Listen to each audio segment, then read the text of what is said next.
So what we're going to be using is this stuff. It's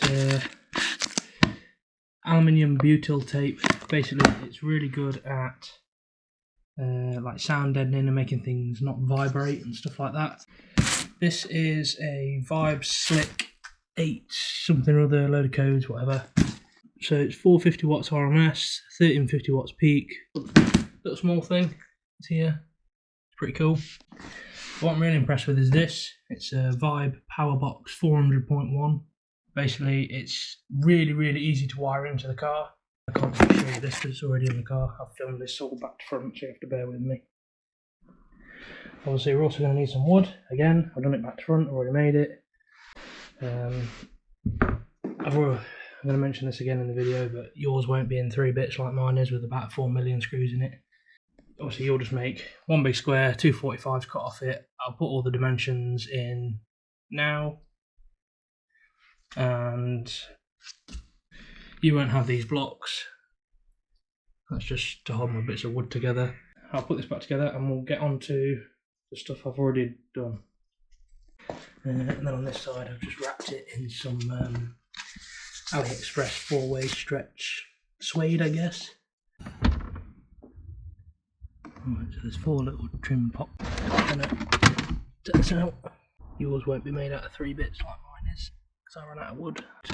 We'll start the wiring now, so I'll film a little bit more. Right, so this is a hi-fi car. It also applies to Logic 7, because we have the amp underneath here.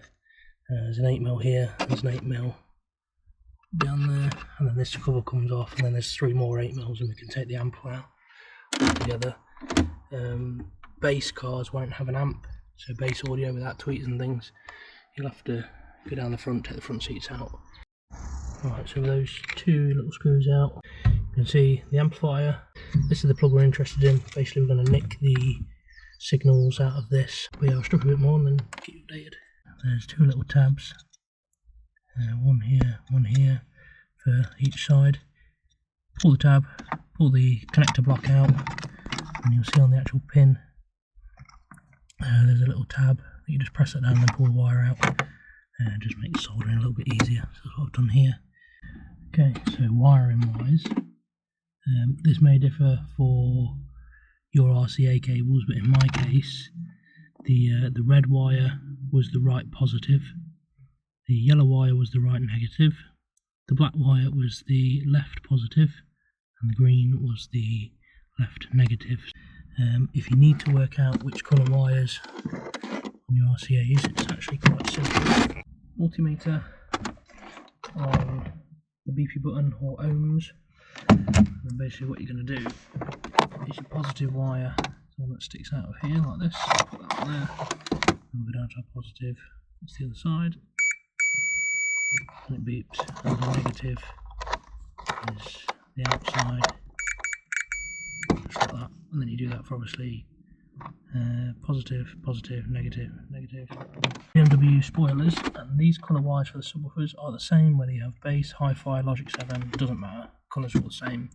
Again, I've got a diagram, so I'll stick that in the video as well.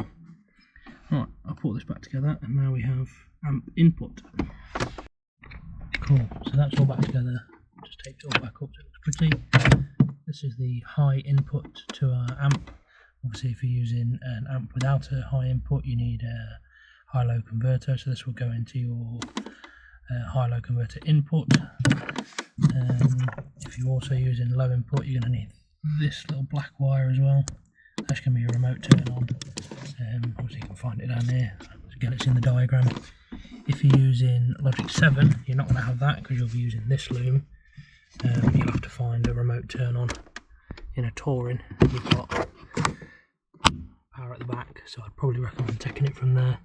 You can just see the plug in there. Bass, again, you also need some kind of remote turn on, so probably this, or in my 1 series I took it from the centre armrest, but basically anywhere that's ignition 12 volts will do you just fine.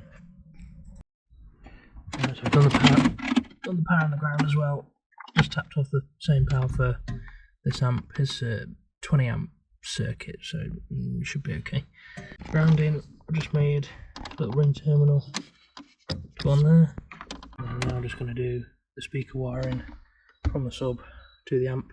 This is a dual voice coil 2 ohm sub, so we're going to wire it to be 1 ohm, which then means that will put out 400 watts RMS into this thing that wants 450 watts RMS, so that should work wonderfully.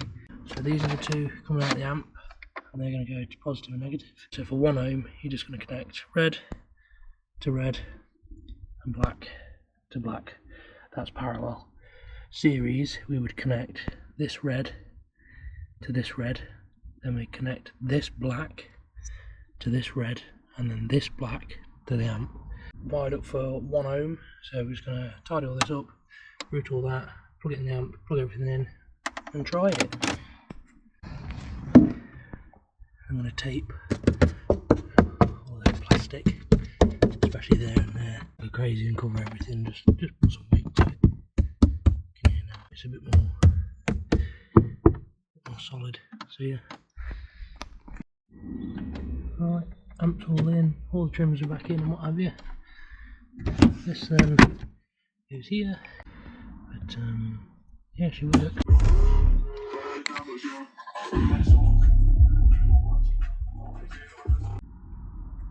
Sounds apart, and it slides underneath this. Slide, and it goes down. Cool, right, screw it in, job done.